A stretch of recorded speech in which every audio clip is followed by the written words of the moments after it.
दोस्तों, corona virus महामारी ने भारत में एक बार फिर खतरनाक रूप ले लिया है। दिन ब दिन बढ़ते संक्रमित मरीजों की संख्या के चलते अब अस्पताल में न तो बेड्स खाली हैं और न ही दवाइयाँ।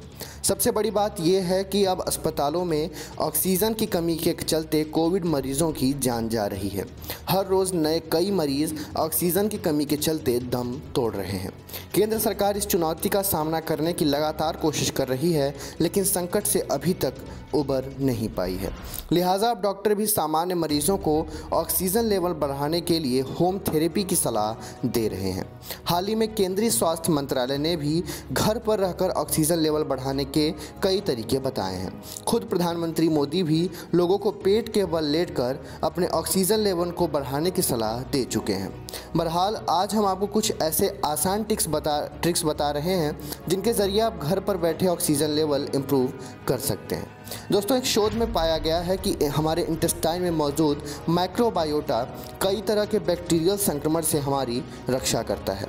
एंटीऑक्सीडेंट पाचन में हमारे ऑक्सीजन की मात्रा को बढ़ाता है। शरीर में एंटीऑक्सीडेंट की मात्रा बढ़ाने के लिए हमें blueberry, cranberry, red kidney beans, strawberry, plum और ब्लैकबेरी जैसे खाद्य पदार्थों को अपनी डाइट में शामिल करना चाहिए। इनके अलावा शरीर के लिए ज़रूरी प्रोटीन विटामिन एफ की मात्रा बढ़ाने के लिए, आपने इससे पहले नहीं सुना होगा पर एक विटामिन एफ भी होता है, और उसकी मात्रा को बढ़ाने के लिए हमें सोयाबीन, अखरोट और फ्लैक्स सीड का सेवन करना ज़रूरी है, जो हमारे ब्लड स्ट्रीम में हीमोग्लोबिन की मात्रा बढ़ाने का काम करता है। इससे शरीर में ज़्यादा से ज़्यादा ऑक्सीजन की सप्लाई हो पाएगी और हमारा जो ऑक्सीजन लेवल है वो मेंटेन रहेगा। दोस्तों, बेहतर होगा कि इस समय आप जंक फूड, सिगरेट या तंबाकू का सेवन बिल्कुल बंद कर दें। दोस्तों, अफवाहें बहुत फैलती हैं कि ये सब करने से कोरोना रुक जाएगा, पर ऐसा करने से हमारे लंग्स को और ज़्यादा नुकसान होगा और हम कोरोना से जल्दी हार जाएंगे।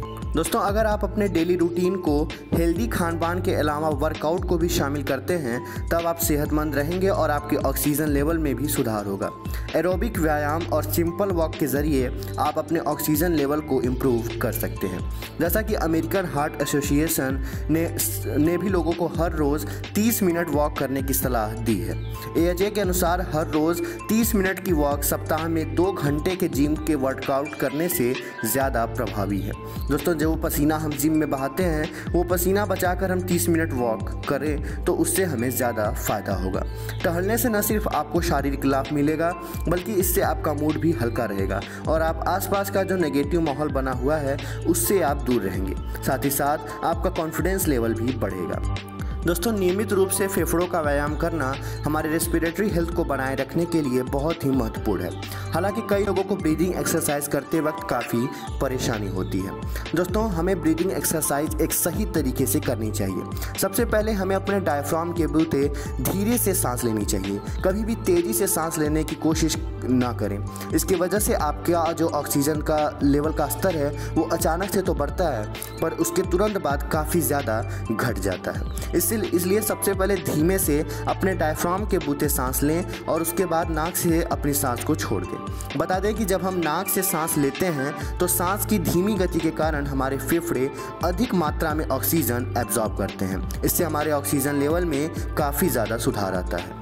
दोस्तों, ऑक्सीजन लेवल के सुधार करने के लिए आप बैठने के अलावा लेटकर भी एक्सरसाइज कर सकते हैं। दोस्तों, इसके लिए हमें गहरी सांसें लेनी होती हैं और तब तक रोकनी होती हैं जब तक कि पेट हवा से भर न जाए, और फिर धीरे से इन सांसों को छोड़ना होता है। इस क्रिया को दिन में 2 बार दोहराने से हमारा ऑक्सीजन लेवल सुधरता है। अगर आपको ये हमारी पेशकश अच्छी लगी तो इस वीडियो को लाइक कर हमारे चैनल को सब्सक्राइब अवश्य कर दें। आप सभी का बहुत बहुत धन्यवाद।